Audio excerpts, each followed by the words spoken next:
I want to give the floor first to the newly elected Prime Minister of the Faroe Islands, Aksel Johannesen.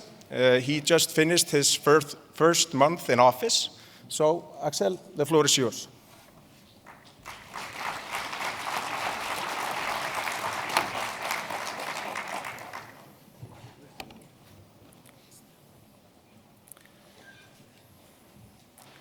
President Grimson, ladies and gentlemen, it's a great privilege for me, on behalf of the government and the people of the Faroe Islands, to speak to such a distinguished gathering of people from such a broad range of backgrounds and interests. For the Faroe Islands, it is natural for us to be a part of such a forum in our very own region, together with our closest West Nordic neighbors, Iceland and Greenland, as well as other partners from around the high north. As Arctic nations, we will share very similar challenges and opportunities in the face of climate change, both on environmental, political, economic, and social levels. I will start my short presentation with some key figures about the Faroes. Earlier this year, we reached 49,000 inhabitants for the first time ever.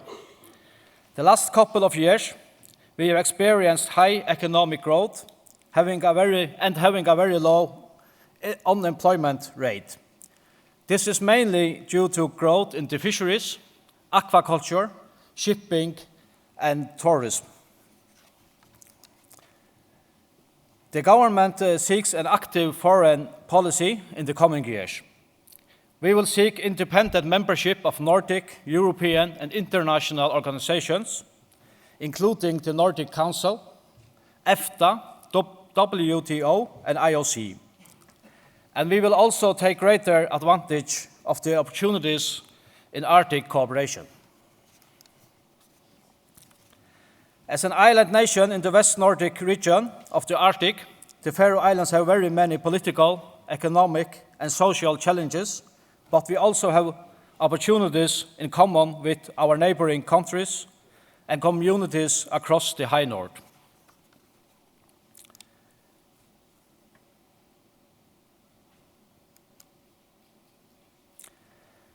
The Faroe Islands have been active participants in the Arctic Council together with Greenland and Denmark since the late 90s, and also took part in the environmental cooperation prior to the establishment of the Arctic Council.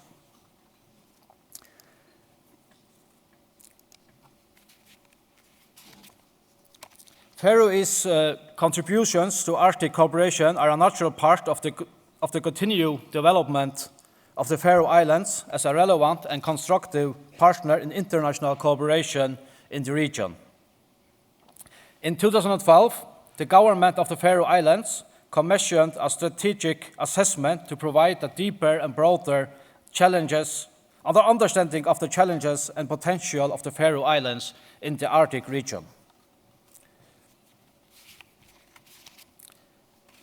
The task was to examine in more detail how the Faroe Islands can best adapt to changing circumstances while creating and benefiting from new opportunities. Key recommendations in the assessment include the following: ensuring a clear and active role for the Faroe Islands in international cooperation on the future management of fisheries on the international waters of the Arctic Ocean. Promoting a joint West Nordic approach in Arctic cooperation together with Iceland, Greenland, and Northern Norway. Full membership for the Faroe Islands in the Standing Committee of Parliamentarians of the Arctic region. And developing the Faroe Islands as an international hub for the maritime industries, services, and education in the Northeast Atlantic. Thank you for listening. I will now leave the floor to Sjúrður Skåle.